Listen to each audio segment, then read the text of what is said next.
Pertanyaan yang sangat singkat, bagaimana hukum merayakan tahun baru? Dan termasuk mungkin kita berikan turunannya adalah bagaimana hukum memberikan ucapan selamat untuk tahun baru.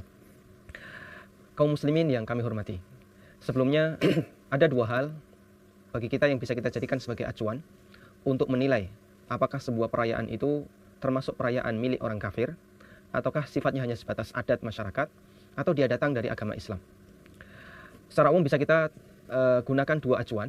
Yang pertama adalah tentang sejarah dan asal-usulnya, menggunakan acuan sejarah dan asal-usulnya. Dan yang kedua, kita bisa gunakan acuan ritual yang dilaksanakan dan dikerjakan ketika perayaan itu. Untuk masalah tahun baru, semua orang meyakini bahasanya di situ tidak ada ritual khusus yang dilakukan oleh masyarakat yang merayakannya. Tapi coba kita lihat dari sejarah dan asal-usulnya. Banyak ahli sejarah mencatat bahasanya tahun baru itu berasal dari perayaan orang Romawi. Di mereka mempersembahkan satu perayaan khusus untuk dewa Janus, yang dewa ini mereka gambarkan sebagai dewa pergantian tahun. Dewa Janus memiliki dua muka, yang satu muka menghadap ke depan, berarti yang satunya menghadap sebaliknya ke belakang. Sebagai filosofi bahasanya dewa ini menghadap ke depan dan menghadap ke belakang. Filosofi terkait zaman yang akan dia jumpai dan zaman yang telah berlalu. Karena itulah kita perlu untuk kemudian menyadari bahasanya tahun baru adalah perayaan orang kafir. Ini prinsip. Kita semuanya harus menyadari bahasanya tahun baru adalah perayaan orang kafir. Permasalahan terbesar kenapa banyak kaum muslimin yang dia ikut merayakan tahun baru dan kayaknya nggak ada perasaan berdosa adalah karena anggapan bahwasanya tahun baru itu sifatnya hanya murni adat istiadat, murni sebatas budaya masyarakat, tidak ada hubungannya dengan ritual agama. Dan ini pemahaman yang tidak benar. Yang benar, tahun baru itu punya latar belakang agama, dia berasal dari orang kafir. Karena itu kita katakan bahwasanya perayaan tahun baru adalah perayaan milik orang kafir. Maka sekali lagi kita tekankan, Anda harus memahami prinsip bahwasanya tahun baru berasal dari orang kafir. Kalau kita sudah sepakat hal ini, kedepannya akan lebih mudah. Yang saya maksud adalah untuk mengajak masyarakat menghindari itu akan lebih mudah. Kemudian kita juga mempertimbangkan begini, semua yang namanya perayaan itu pasti punya latar belakang ideologi. Karena hari raya itu turunan dari ideologi. Meskipun bisa jadi kegiatannya hanya murni main-main. Ada sebuah hadis dari sahabat Anas bin Malik radhiyallahu anhu.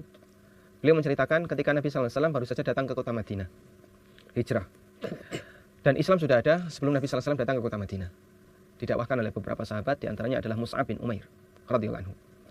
Ketika Nabi SAW sampai di kota Madinah dan sebagian orang Madinah sudah menganut ajaran Islam, mereka masih memiliki perayaan tahun baru atau perayaan hasil impor dari orang-orang Persia yang bernama Mairus dan Mihrajan. Ketika Nabi SAW menjumpai hal ini, Nabi SAW mengatakan, "Qadimtu alaikum walakum yaumani tal'abuna fihima." Saya mendatangi kalian sementara kalian memiliki dua hari raya yang kalian bermain-main di sana. Dan kata para ulama, dua hari raya tersebut adalah Nairus dan Mihrajan. Dua-duanya hari raya datang dari Persia, impor. Karena orang-orang Madinah itu tidak memiliki ajaran khusus. Mereka hanya mengikuti ajaran tetangganya, negeri-negeri tetangganya. Sampai masalah hari raya mereka impor dari Persia. Dan kegiatan mereka ketika merayakan Nairus dan Mihrajan hanya murni bermain. Tidak ada kegiatan ritual apapun. Ikut-ikutan. Hanya ikut-ikutan. Murni bermain. Mungkin makan-makan, ya. Kemudian nanti menyalakan apa, main-mainan. Hanya untuk bersenang-senang. Meskipun demikian Rasulullah SAW melarangnya, karena ini hari raya yang berasal dari orang kafir. Sehingga sangat cocok kalau hadis ini kita terapkan dalam masalah perayaan tahun baru. Perayaan tahun baru datang dari orang kafir.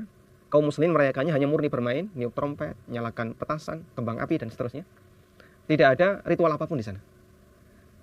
Meskipun demikian, ini dilarang dalam Islam. Sebagaimana Rasulullah SAW melarang orang-orang Madinah untuk merayakan Nairus dan Mihrajan, yang itu datang dari orang Persia, orang Majusi. Namun kemudian dirayakan oleh sebagian kaum muslimin di Madinah, karena dengan hanya sebatas main-main. Karena itu, kita sangat tekankan bagi kaum muslimin, mari kita hindari semacam ini. Jadi jangan sampai kita ikut-ikutan, ikut keluar rumah, apalagi ikut menyalakan mercon, ikut menyalakan kembang api, dan seterusnya. Termasuk diantaranya, at-tahni'a bisyiaril kufar, memberikan ucapan selamat untuk syiar orang kafir dilarang. Sebagaimana kata Ibnu Qayyim dalam kitabnya Ahkam Ahludz Dzimmah, beliau mengatakan ulama sepakat tidak boleh mengucapkan selamat untuk perayaan hari raya milik orang kafir. Nah, wallahu a'lam. Demikian pemaparan dari Ustadz Amin Ubaid. Mudah-mudahan kita bisa mengambil faidah dari tanya jawab ini. Kurang lebihnya mohon maaf. Wassalamualaikum warahmatullahi wabarakatuh. Waalaikumsalam warahmatullahi wabarakatuh.